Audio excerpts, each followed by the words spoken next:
Yan, magandang tanghali. Guys, tingnan natin yung lulutuin ni ano, Mrs.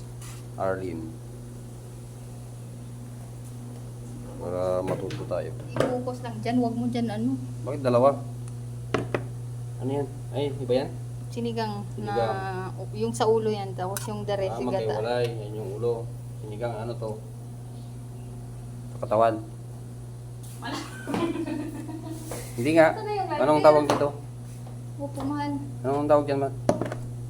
Tambakol. Tambakol. Hindi yung luto. Ginataan. Parang sarap. Ito yung ginataan. Tambakol. Tambakol tapos yan. Kagad lang, iikos mo naman Sinigang. para pag maluto na. Parang masarap. Ito isang buong ayan, isang buong isda. Hinati niya yung ulo yan, yung ano. Paa. I-post mo Ay, muna man. katawan. Post mo muna para pag